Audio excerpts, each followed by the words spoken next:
ternyata dari IGD masih seperti biasa, tapi kita dirujuk ke rumah sakit yang lebih besar. Ke rumah sakit yang di Bogor. Oke, terus? Akhirnya udah di CT scan, udah di semuanya udahlah ternyata ya itu ada pembekuan kata dokter sarafnya itu Oke, loh. terus sekarang?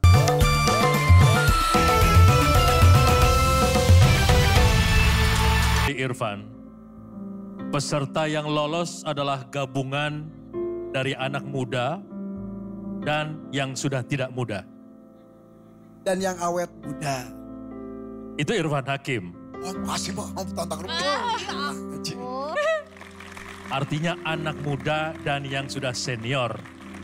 Itu bukti bahwa DMD Panggung Rezeki ini terbuka untuk siapa saja. Yang penting kalau anak mudanya adalah di atas 14 tahun, yang tuanya tidak ada batasan usia. Jadi siapapun boleh ikut DMD Panggung Rezeki. Irfan, malam hari ini saya ingin yang tampil pertama adalah pilihan Mbak Inul yang umurnya masih 14 tahun. Dari Bogor, namanya Adinda. Oke. Yang lainnya? Ya. Saya baru menyuruh, tapi kamu sepertinya inisiatifnya luar biasa. Always, because I love you. Pengen masuk nominasi atau gimana? Of course, boleh gak diusahain Tuan Takur? Tenang, tahun depan aku jadikan kamu. Terima kasih. Menjadi make up artist di belakang. Bos.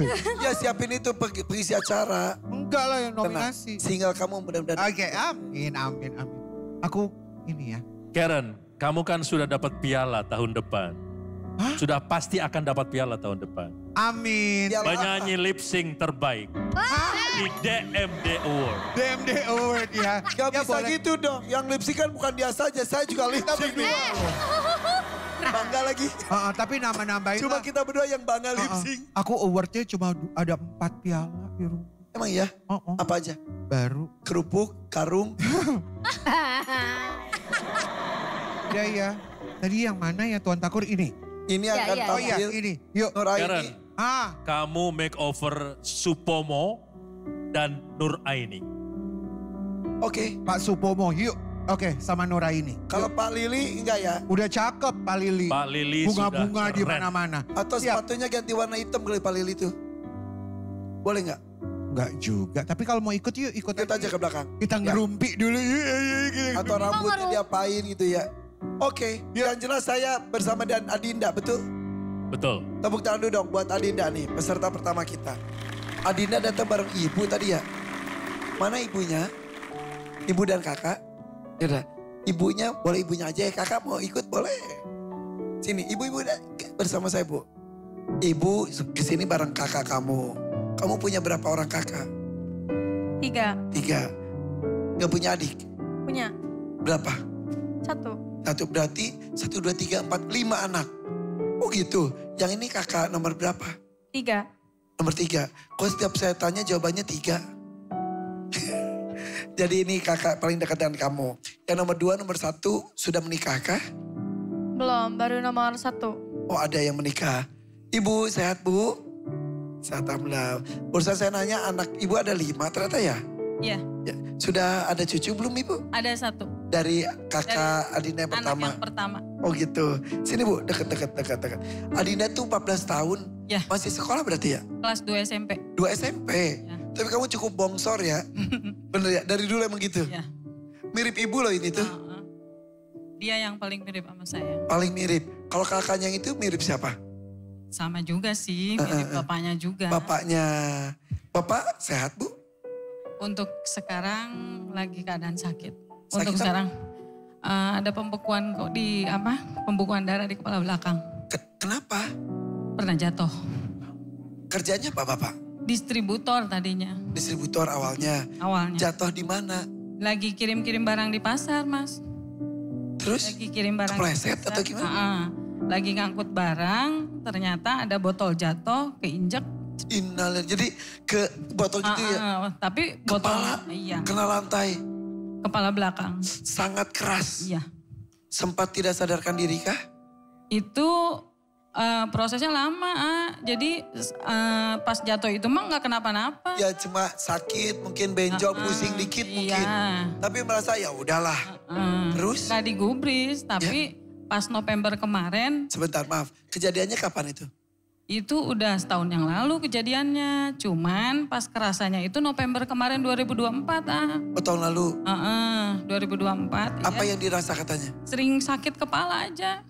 Jadi Belum kalau sakit gimana sih kayak yang di... Iya. Dipikir sakit kepala biasa. Ya. Minum obat pasti obat warung aja. Ya. Gak kepikiran efek dari jatuh Sama itu? sekali enggak. Sebentar, berapa bulan dari kejadian jatuh sampai sakit? 6 bulan 7 bulanan. Oke, terus minum obat warung aja. Itu apa namanya minum obat warung terus. Nah pas terakhirnya itu November itu udah kerasa sakit banget. Udah gak kuat tuh. Saya bawa ke IGD.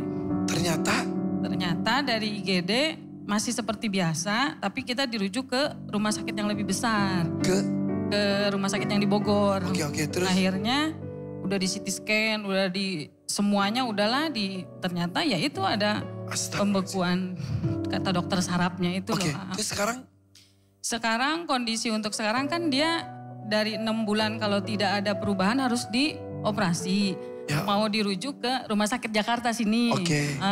Terus? Tapi karena kita nggak ada biaya ya udahlah nggak usah. Jadi setelah di CT scan saat itu tidak pernah diperiksa lagi? Sama sekali enggak. Nah tapi Bapak cerita nggak pusingnya masih ada? Sampai sekarang juga gitu Tapi kadang-kadang kalau lagi kerasa banget udah nggak bisa bangun dia mah. Sampai jerit-jerit gitu kan?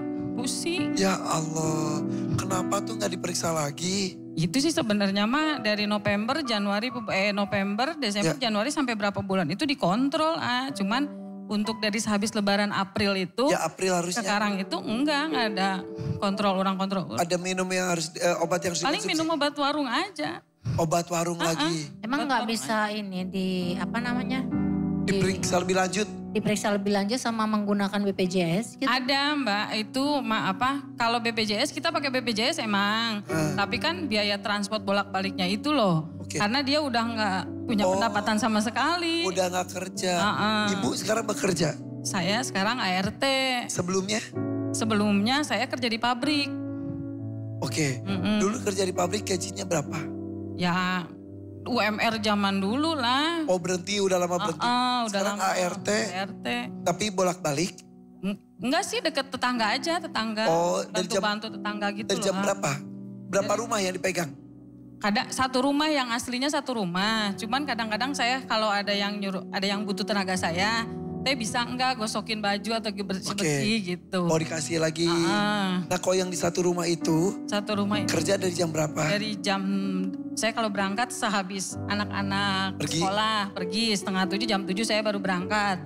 Nah dari situ saya istirahat dulu sampai jam 11. Jam 11 istirahat 2 jam balik lagi sampai malam. Tugasnya apa aja?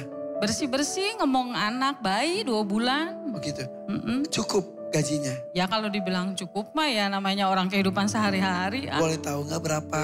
Kalau untuk sekarang ya cuman awalnya 600. Sebulan? Setiap hari kerja? Iya. Dari jam 7 pagi sampai jam 9 malam? Awalnya 600 tapi karena mungkin ya bos saya juga ngerasa nyaman kali sama saya. Akhirnya dia naikin ditambahin jadi 800. Emang standar di situ segitu? Ya karena kan namanya bukan perumahan besar bukan. Oh ya tapi alhamdulillah disyukur aja ya. Ya. Jadi penghasilan ibu tuh menjadi penggerak ekonomi di keluarga. Iya. Makan dari 800 semua, ribu itu? Iya dari anak sekolah,